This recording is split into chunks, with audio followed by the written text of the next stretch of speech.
Ku ntandikwa y'omwezi guno kkooti y'ensi yonna yavaayo n'ekakasa emisango 39 egyakagulwa ku Ssaabayeekera Joseph Konye eyali akulira abayeekera ba Lord's Resistance Army nga gyekuusa ku kutulugunya abantu b'omu mambuka ga Uganda. Mu misango egyamuggulwako mulimu okutugumbula abantu, okusobya ku bakyala n'abaana abato n'emirala nga bino byonna yabikola wakati w'omwaka gwa 2002 ne 2005.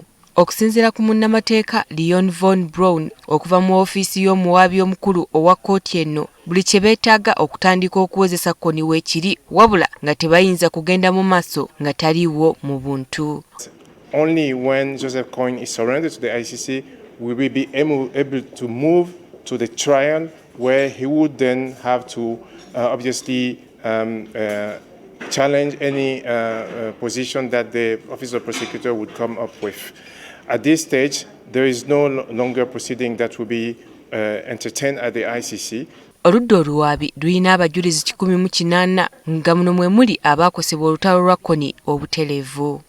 This includes victims who were affected by, for example, the IDP camp attacks, or who were abducted and enslaved and sexually abused and abused in other ways at the hands of the LRA under Konye's command and orders.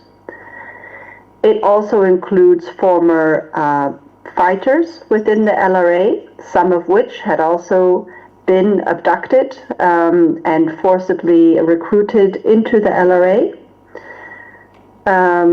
It concerns community, persons from the community, expert witnesses. Bano bakkiriza nti Kony gyali mulamu wabula ng'akyekukumye mu nsi gye batalina nkolagana nayo nga nabwe kityo tebasobola kufuna buyambi bwe beetaaga okumufuna. He has moved and is likely still moving in difficult territories that are not always members of the Rome Statute, meaning state parties that we are more easily able to cooperate with than others.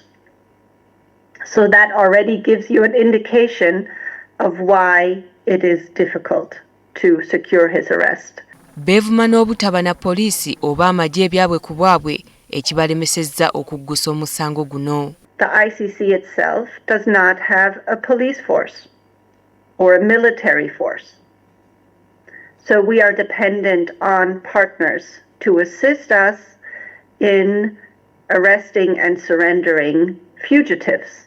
Kyokka bawadde bannayuganda naddala abaakosebwa olutalo lwa Kony essuubi nti baakukola ekisoboka kyonna okulaba ng'ono azuulwa nga ne mu kiseera kino baliko ekirabo kya bukadde 5 eza dola za Amerika ze bassawo eri yenna alina amawulire ku mayitire g'omumpembe ono. So we doing whatever is necessary with our partners to make sure that we apprehend him and brought him before the court. Kkooti eno mu kiseera kino erina emisango egiri eyo mu 3 ekikula kino gyetunuulira. Dorothy Nagita, NTV ku ssaawa emu.